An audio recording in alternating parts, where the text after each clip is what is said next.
மாரியம்மா பேரை சொன்னாலே சும்மா அதிருதில்லன்ற மாதிரி தான் எனக்கு இருக்கும்.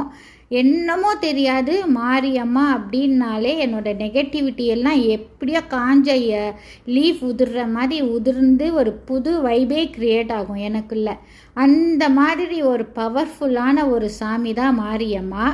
மாரியம்மானாலே கருணை தாங்க ஃபஸ்ட்டு. அது எப்படிப்பட்ட லவ்னா, எப்படி நம்ம பசங்களை நாம் எப்போ பக்கத்துலேயே வச்சுக்கணும் அப்படின்னு சொல்லி கூப்பிட்டு பக்கத்தில் உட்கார வச்சுக்குவோம். நம்ம பசங்க கூட இருக்கிறது எவ்வளவு பிடிக்குமோ அந்த அளவுக்கு மாரியம்மாவுக்கு நம்ம கூட இருக்கிறது ரொம்ப பிடிக்கும். அது ஒன்ஸ் அந்த வைபுக்குள்ளே போயிட்டோன்னாலே நம்மளால் நல்லா ஃபீல் பண்ண முடியும். மாரியம்மா ஒரு அம்மா தான். ஒரு எப்படி சொல்கிறது, இந்த வயசில் போய் அம்மாவெல்லாம் நம்ம பிடிச்சிக்கிட்டு இருக்கவே முடியாது. ஆனால் மாரியம்மா அவ்வளோ அழகாக நம்மளை ஹக் பண்ணி லீட் பண்ணுவாங்க.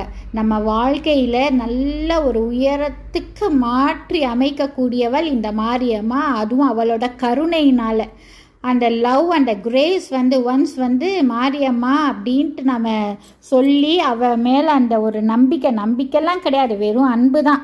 அதுக்கப்புறம் நம்பிக்கை தானாக வரும். அதுதான் மாரியம்மா. மாரியம்மா வாழ்க்கையில் என்டர் ஆயிட்டாங்கன்னா நம்ம மேலே யார் யாருக்கெல்லாம் நெகட்டிவிட்டி இருக்கோ அவங்க எல்லாருமே நம்மளை விட்டு ஆட்டோமேட்டிக்காக போகிறது நமக்கு தெரியும். அவங்க ஏன் வந்தாங்க ஏன் போனாங்கன்னு யோசிப்போம் உட்காந்து. அந்த அளவுக்கு நம்ம சுற்றியில் பாசிட்டிவ் வைப்பு மட்டுமே க்ரியேட் பண்ணக்கூடிய தெய்வம் Mariyamma. Okay friends, take care, பாய்.